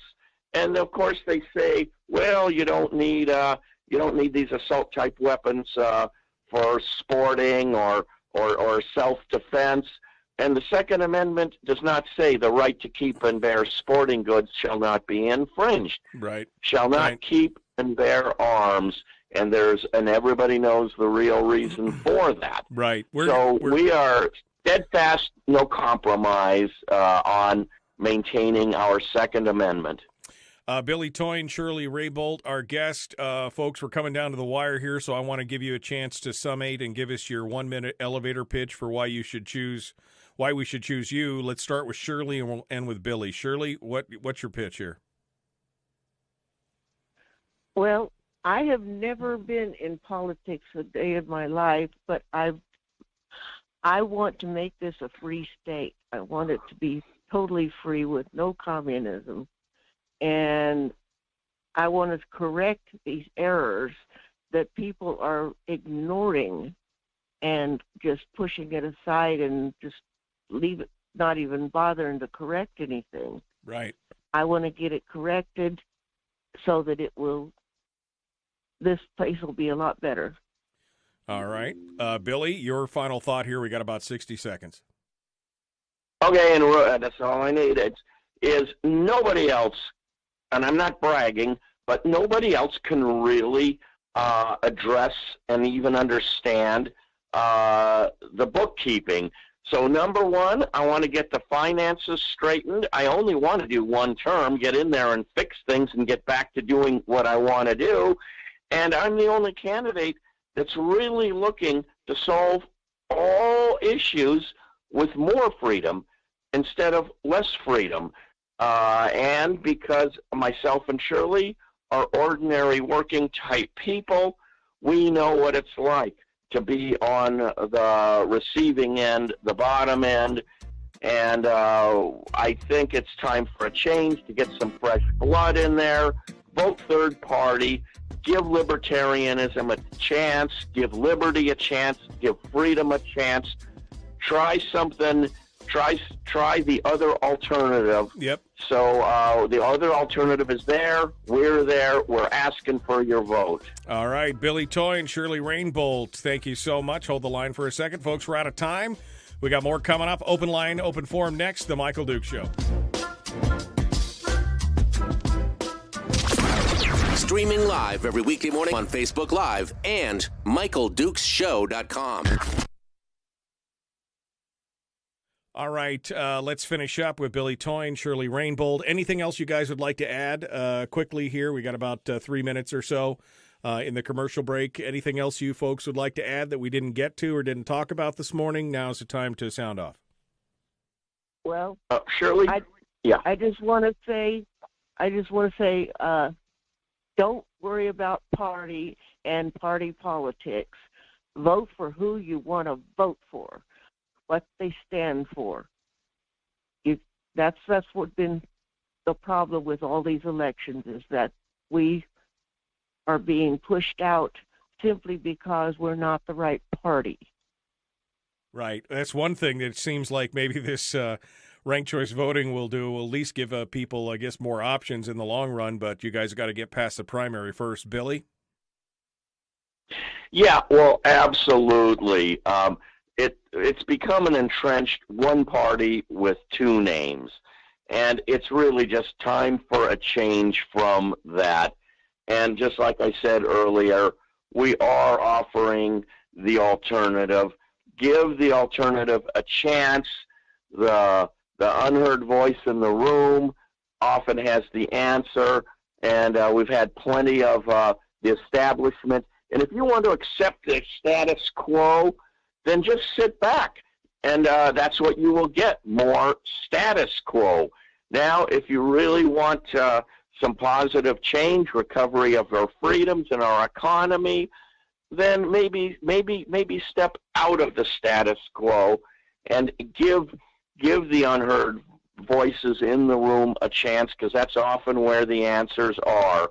So we are offering the opportunity, and once again, we are asking for your vote, and we hope that standing together, we can recover our freedom and our own lives here, at least here in Alaska, and maybe set an example for the rest of the nation, and who knows, maybe the world. All right, Billy Toien, Shirley Rainbolt, you guys have a website or something, or a place where folks can go find out more about you or support you? The website has yet to be constructed, because we are busy. You know, I work full time. There is Last Election's Facebook, which I'm going to convert Billy Toien Libertarian for Governor. It has most of the positions and videos from the last election, which are almost the same as what's going to be now.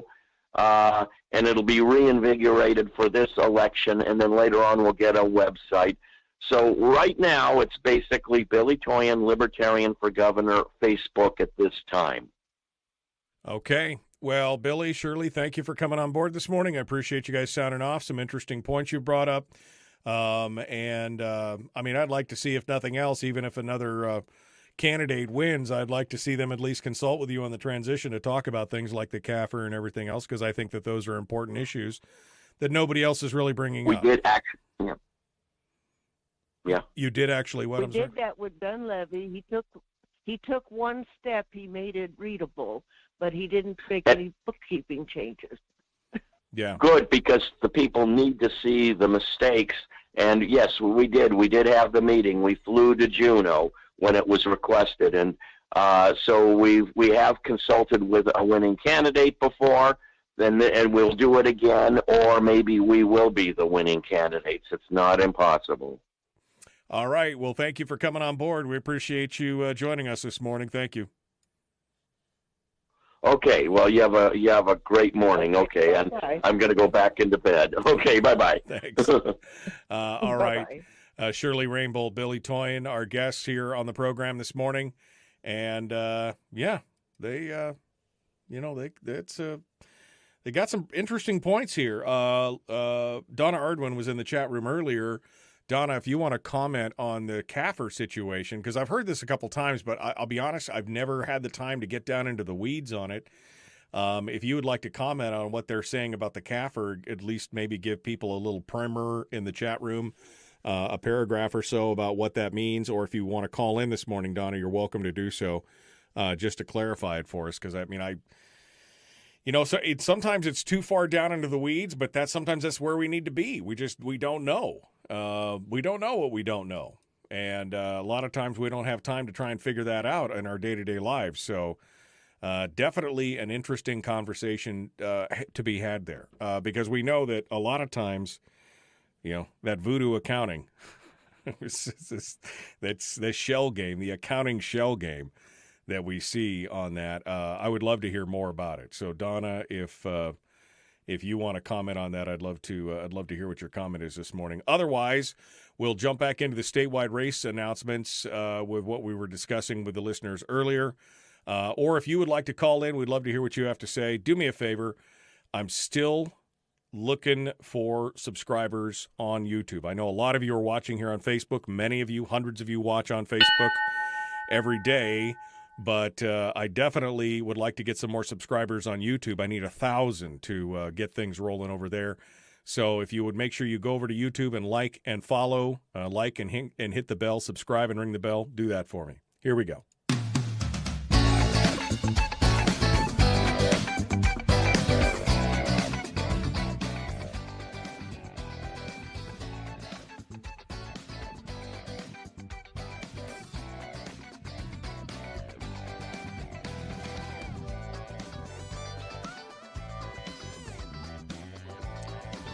Okay. One final segment of the program this morning as we get ready to wrap up. Tomorrow's Firearms Friday. I'm working on getting Dr. John Lott on the program tomorrow. I have not. I'm working on it. We'll see what we can. We'll see what we can come up with. But tomorrow's going to be Firearms Friday for those of you who'll be joining us. We'll be broadcasting live tomorrow from Fairbanks, an undisclosed secret location in Fairbanks somewhere. Getting ready for the big statewide radio auction, which is happening on Saturday. Don't forget to go to AlaskaRadioAuction.com. They're putting stuff up now, slowly but surely. They got some big ticket items up right now you can bid on. And everything else. And then we will be kicking off the auction on Saturday at 10 a.m. for most of the state. Interior, South Central, everything else. And then it'll be picked up at 11 a.m. on the peninsula.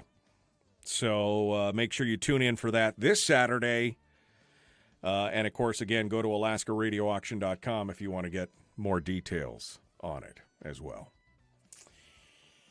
All right, final segment here. Phone lines are open. 907-433-3150. 907-433-3150. I would love to hear what you guys have to say on anything that Billy and Shirley just talked about. I mean, I know it got, like I said, a little bit down in the weeds on there, but this issue with the CAFR, I've explored this a couple times, and there's been several people over the years, 20 years of me doing the show, who have come on board to talk about that and how, I mean, I don't understand all of it, but essentially what they've all said, and I think, like I said, I tried to dumb it down for those of us who are not in the full know, is that the CAFR basically just shows you that, the CAFR basically shows you that they're cooking the books. I mean, over the years, again, putting things inside the budget, outside the budget, not accounting for things, how many dollars are out there. Bill Wilikowski talked about that with his discussion on the audit earlier in the session, and it raised some eyebrows. And I think a deeper discussion needs to be had on this. Maybe we need to invite Donna Ardwin onto the program again to discuss this in fuller detail, because again, we don't deal with this stuff on a daily basis unless you're some kind of accounting wizard or something, or work for that, do that as a living, in your regular job. But most people are like, scratch what is it? What? Yeah, we need to know what's going on, and you follow the money. Follow the money. That's what it all comes down to. So phone lines are open. We'll talk about that. And Harold says, you could dumb this down lower. You could dumb this segment down lower. It's possible. I mean, I'm an overachiever, Harold. I'm sure we could make this show dumber by far if we really tried. I mean, hey, we got you here. So, I mean, every little bit helps. Let's continue on here with some phone calls and more discussions. We were talking about the House districts. We didn't get quite all the way through all the House districts, but there were just a handful left before we ran to the end. We had made it all the way down to House District 20, and we've got to, we can go through those as well, or we can just take some calls. Some of the more interesting ones includes, as I said, House District 23, where Jamie Allard did not have a challenger. Now she does. Roger Branson and Jamie Allard are going to be duking it out. The website has Van Lawrence listed in that district, but he's actually from Fairbanks. He is actually going to be running against, excuse me, I got to scroll down here to the ones. He's actually going to be running for House District 32 with Timothy Givens and Will Stapp, who are both listeners to the program. We see him in the chat room. So those two registered Republicans against Van Lawrence in the Fairbanks area. So good luck with that. We welcome you to it. Let's go over here to the phones and see what you guys have to say. We'll pick things up here and start right now. Good morning. Who's this? Where are you calling from? Randy in Fairbanks. Good morning, Randy. What's on your mind, sir? Hello. I enjoyed the interview with the Libertarian candidates for governor, Billy Toien and his running mate there. Mm-hmm. And I really like what he said about the Second Amendment. That was good. He had said some very good words on that, how important it is. And however, their comments on the permanent fund kind of was novel a little bit, because they said that they not only want, I think they said the full PFD, the statutory PFD, but back pay and damages. I thought to myself when I heard that, I thought, well, there are no damages, because the money that would have gone into cash payment for the Alaskans goes into some other payment or some other service or benefit of some sort, program or whatever. The vast majority of it didn't go anywhere. It sat in an account accruing interest. Instead of going into Alaskans' pockets and accruing interest for them, the vast majority of it remained in the earnings reserve account. That's why damages would make sense, because since it wasn't in Alaskans' pockets earning income or earning interest, it instead was sitting in the state's bank account. Damages would be relevant at that point. Well, in the case of an actual court thing where you went to court or small claims court to sue for damages, of course, they'd have no case. But I can tell you how they would have a case. If, I've been in your chat room mentioning about my proposal for a Hammond bond, where you pay $5 for this bond. The bond is actually a certificate paper that has the conditions on it, and it would allow you to get $50 every year for the next for your whole life unless you're not a resident. And that would be a quid pro quo, and they would be able to sue if they did not honor the conditions that were written right on the bond certificate. So that's why I have been advocating the Hammond bond, so that ultimately people that have been here for a long time will start getting more money compared to someone who just got off the boat and expects a full amount of cash for not putting in their dues in the winter and building up this state. I've seen your comment on this, and it's a novel idea. The problem is, of course, is that your idea means that everybody starts back at zero, and they would receive a very small amount for each year that they own the bond, because you can't. The Zobel's case decided that you couldn't have residency length as a reason, and so everybody would start back at zero, and the government would get all that money out of the dividend in the meanwhile. And that's problematic for me. Well, my proposal was that this is just a supplement in addition to the regular 1982 PFD. We'll get 2 PFDs per year. Well, it's an interesting thought, Randy, but again, I think that, it's based on some flawed suppositions. But, keep thinking it, keep dreaming it. You and I are probably not going to agree, but it's always good to at least hear somebody talking about these issues and coming up with some alternative ideas. I say they should just follow the law. That's my idea. It's pretty simple. It doesn't require a bunch of math and accounting and residency and everything else. It just says they should just follow the damn law. That's pretty much it. Pretty simple.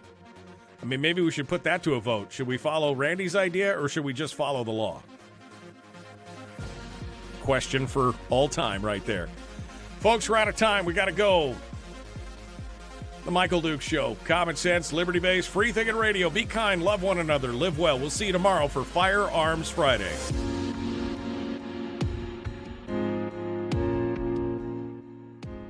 God love Randy, because nobody else seems to. But, at least he's thinking about it. That's all I could say.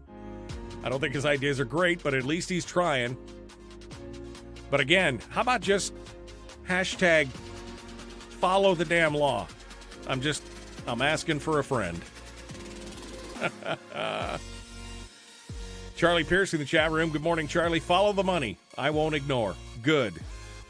That's what we want to see. Bring Shirley and Billy over and let them show you what they got. Lay it out for you. Bring Donna back. That'd be my call. And duke it out with him right there on the legislative floor. All right, folks. We got to go. I got to fly or drive or take off. Have a great morning. The Michael Dukes Show. Common Sense Radio.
We've shed our terrestrial radio skin, and now we are slimy lizard internet people.